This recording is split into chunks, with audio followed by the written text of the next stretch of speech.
daghang mga prinsipyo nga gisunod ang matag leaders, mga epektibong leaders.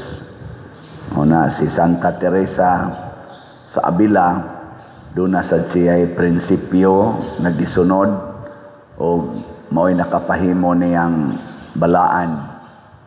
O ang prinsipyo mao gyud ang pagsantos sa kaugalingon, una pa nimo santoson ang uban. Muna iyang basic principle. Si Kristo maura sa nangiya kay maura man sa gisunod ni Santa Teresa. Ang pamaagi sad ni Kristo matud pa niya kinahanglan leadership by example.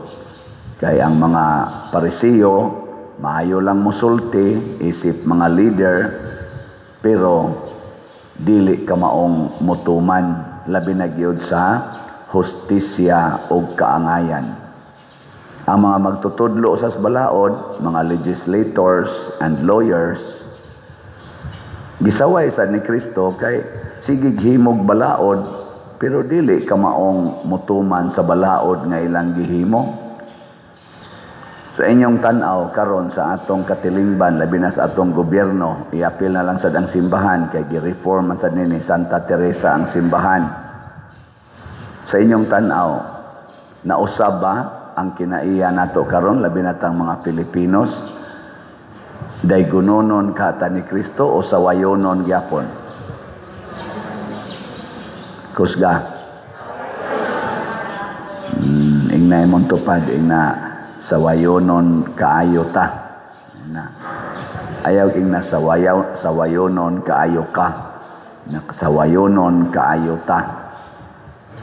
Na di kita kaikyas sa silot sa Dios. Matod pa ni San Pablo sa unang pagbasa, magsigi kag saway, magsigi kag hukom sa imong isig katawo nga sad-an, unya nagbuhat sa dayeg ka og sala, dili ka exempted sa silot sa Ginoo. Mao man ni rin hitabo sa atong katilingban ang atong mga leaders, labi na kana mga legislators o ang atong executive, ipakapi nato ang judiciary kay mura sad sila ni kunayb sad ang uban nila. Magsigi og saway sa usag-usa, magsigig apply sa balaod para idat-og sa usa, pero sila sad otro sad nga nagbuhat sa maong kalapasan. Parehan ang confidential fund. Siging dat-og og confidential fund cases sa Vice Presidente. Unya dili hilabtan ang confidential fund na purting dakua sa presidente. Magsigig pangita sa 125 ba na, 150 million ba na kung giun sa paggamit. Dili pangitaon ang tag 4 billion kapin kada tuig na budget sa confidential fund sa Office of the President. Og plus pagyud ang mga confidential funds sa mga laing opisina nga sa akong nadunggan, pasabot na ni Senador Marcolita, muabot kuno og duol-duol mga 700 ka opisina ang naay confidential funds. Nganong dili man usisahon niya kinirabang mga opisina ha gasigi og akyos sa opisina sa Vice President niya sila dili mo lantad sad sa ilang confidential fund o giunsa nila paggamit. Kanang ingon ana ba? Ni kamo mga asawa magsige mo yaw-yaw sa inyong bana kay nakasa wa sad mo isa.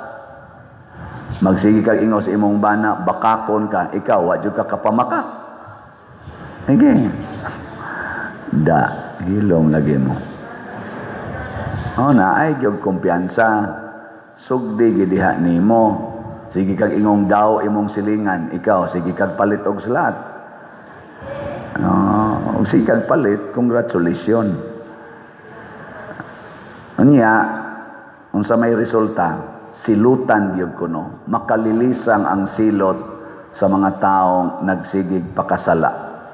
Ug ang mga tao sad nga nagsigig panaway sa makasasala pero wa say hunong sa pagpakasala, maapil og silot Ang nakaapan ra ba mga igsoon, kay ang silot sa mga leaders makapaapil sa mga members nila. Hastang mga inosenteng mga membro maapil sa silot. Sama nang inigkalusno sa atong mga flood control. Unya mo baha nagmaayo. Ang mga leaders nga nangurakot ana nindot kaayo mga balay tuwa didto sa mga dagko kayong subdivisions nga dili maabot sa baha. Kinsa may gibahaan? Ang wa kadawat sa kwartang dagko kayong ilang gikurakot maoy maganto sa baha, mao pag mga matay tungod sa baha. Kanang ilang gikurakot nga mga riprap diha sa karsada kanang para dili mo landslide aron dili na mga ligid na mga dagkong bato. Di man kayo maigo ana ang nangurakot ana. Di kayo maigo. Kisa may maigo. Ang nagdaan ng mga habal-habal, kanang kasigi o drive kada adlaw nga hand to mouth existence, maunay kasagarang matumbahan ana mga kahoy, kanana ang mga sa panadiha, mga bato, landslide, kana mo'y magantos.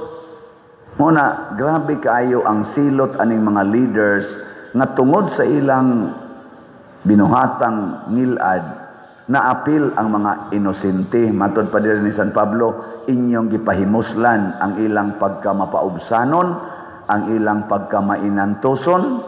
Yes, kitang mga Cebuano, practically tanang mga Filipinos, labi na tang mga kabos, mainantoson man gid ta. Mapailobon man gid ta ato maganing gi-re-elect ang anak sa usa ka administrasyon na diktador kayo nya karon naghimo na sa siya giyang kaugalingong mansa. Pailob lang ta ana, pero di sa tingali permiho natong pailob. Ato na sa tingaling usbo ning atong sistema politika. Ako nangandoy bi ako ana, mao sa nay pangandoy sa ako mga maestros una college pa ko, sige sila ingon nangandoy gud ming mausab na ning sistema sa Pilipinas. Nangamatay na lang sila, ako karon patyuno na sad. Mao na sanay akong pangandoy. Unsaon man ni pag-usab? Sundo nato ang pamaagi ni Kristo, pamaagi sa mga santos. Start the change within you. Diha pagsugod sa kausaban nimo. Nilingay mong tupad na kanus amang ka mag-usab, kanus ka mag-usab na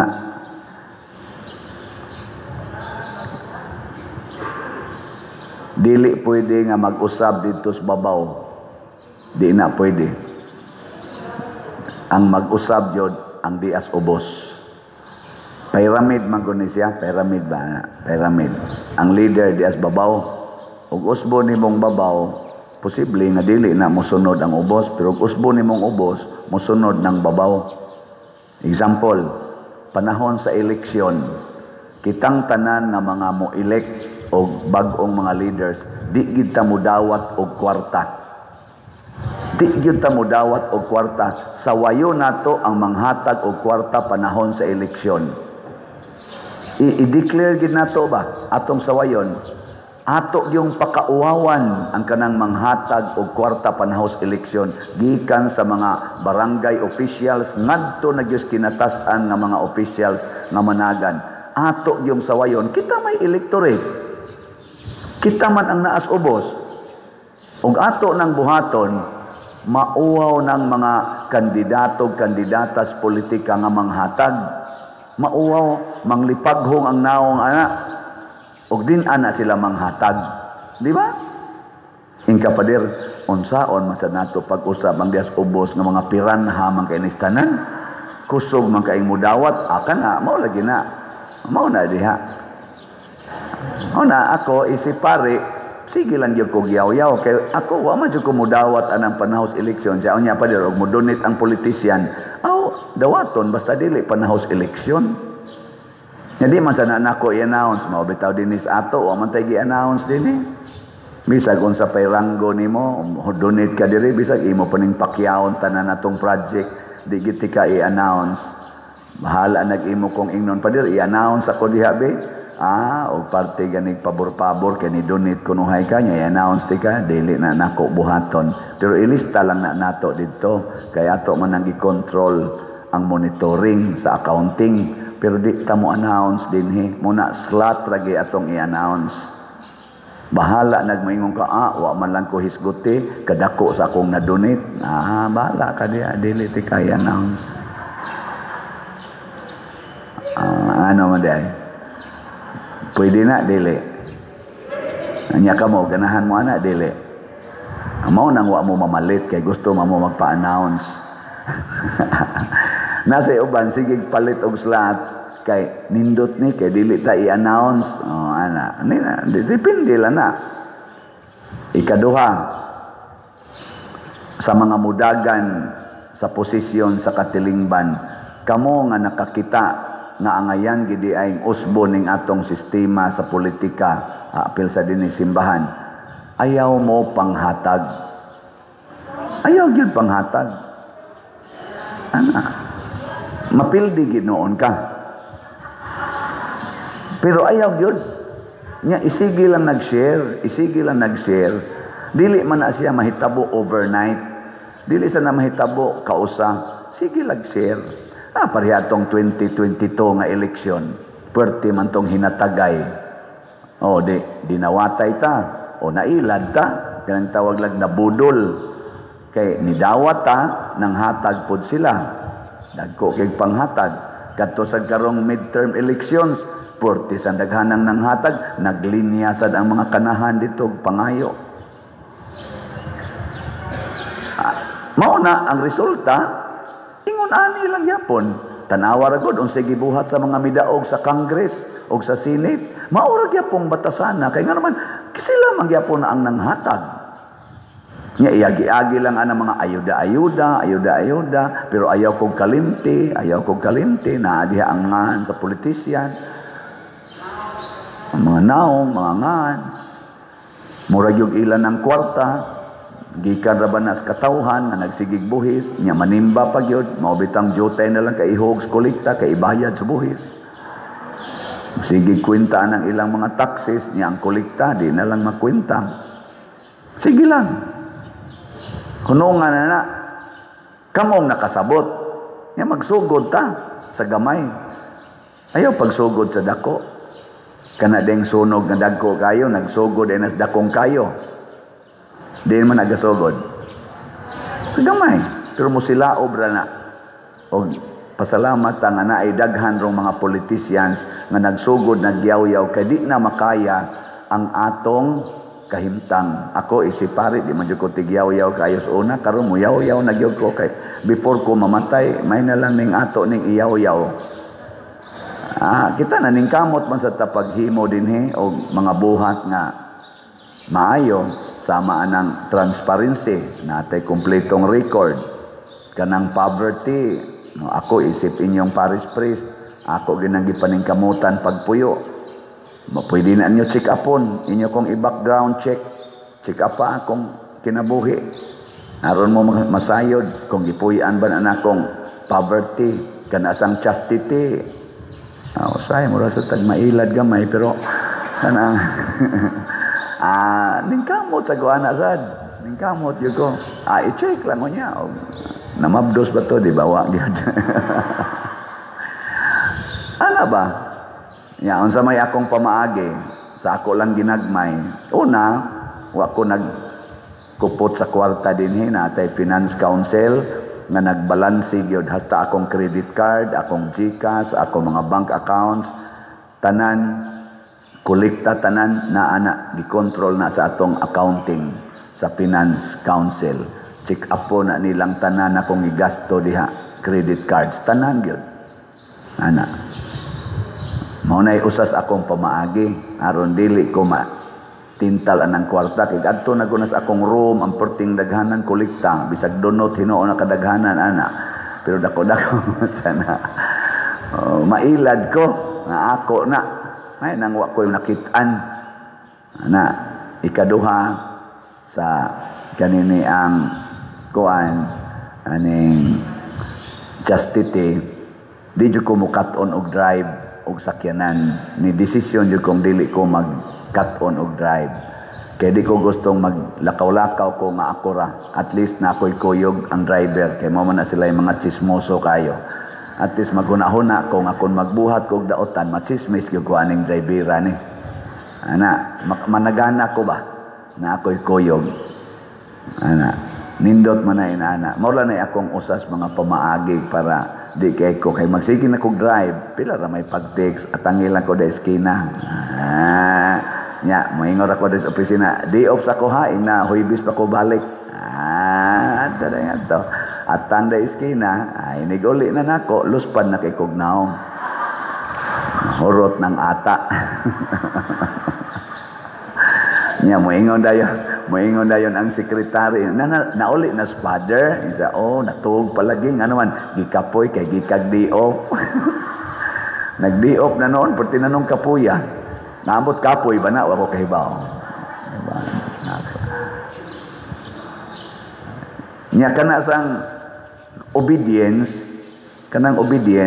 wa jud koy gibalibaran na assignment sa atong archdiocese og sa obispo. Bisan gani naglisod ta diri sa kwarta nya manaalang gyapon mo ingon, Father, tabangi gi-raise ning kwarta be yan ani kay natay project mo raise gyapon kog kwarta bahala nangaratol na ta diri kun sao na obedience ba kapoy baya pero dawaton kay obedience man ana dili sayon sakitan ta. Unya inighuman pag nako raise sa kwarta, naapag mga istoryang kiyaw against nako, ibutang pa sa social media. Apart man na siya sa gitawag og obedience. Dawaton basta wa lang buhatan nato. O gibuhat sad di.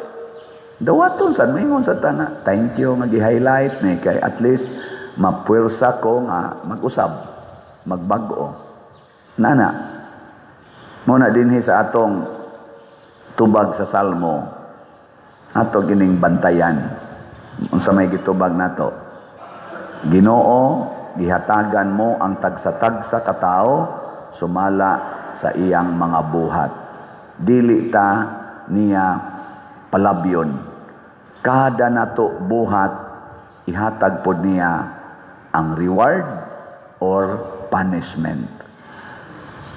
Lisod kaayo dinhi sa atong kalibutan ang pagpunish sa mga dato o mga powerful.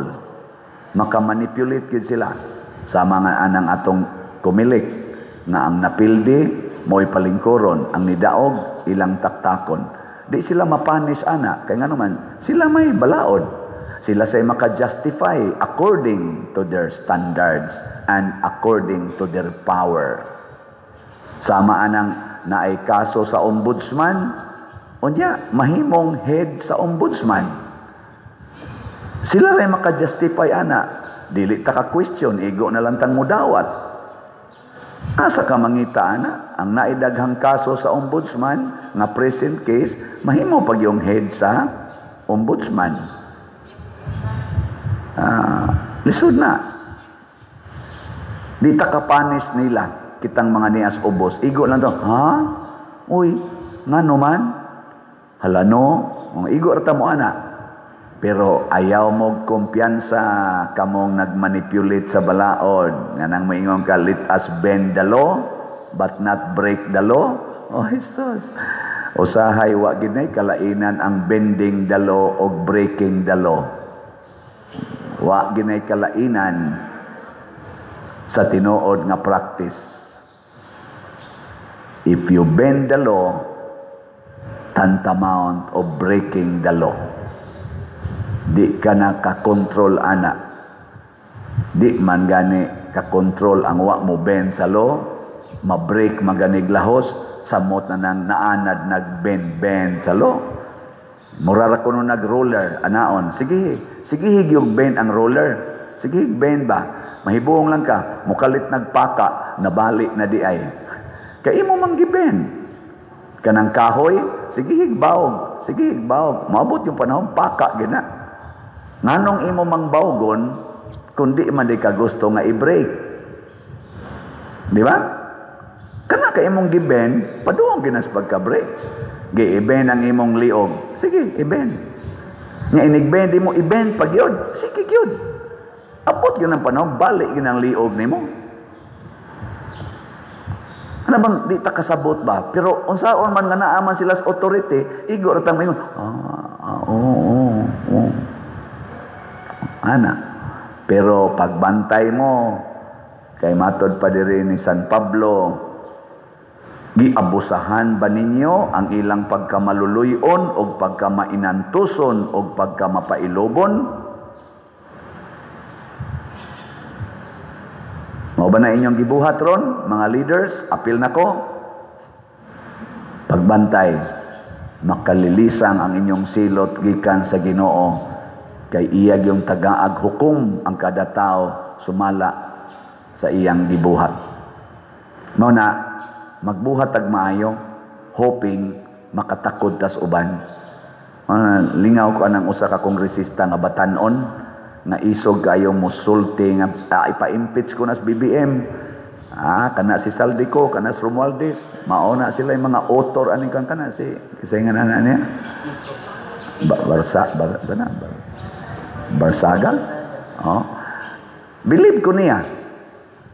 Ang iya bang sinultihan? Sinan ka nang iyang gisulti, ingon din siya, gakinahanglan kita og sakripisyo. Una pa nato mabag-o ang katilingban. Unya kung ako o kami mo'y himuong sakripisyo, so be it. Basta bag-ohon ginanamo. We need martyrs aron na mabag-o ang katilingban. Kay ang dugo sa mga martyrs maunay makapabag-o sa katilingban. Aninduta, no? Politisyan na, ha? Pero kami mga pare, ambot, musulti ba kami, ana? Si Santa Teresa o si Saint John of the Cross, mausa na ilang tima, mag-antos tag maayo to the point sa kamatayon, aron mabag-o ang katilingban. Antuso nato ang pagpuyo sa kamatuoran o kabalaan, aron mabag-o ang kalibutan. If you want to change the world, start changing yourself.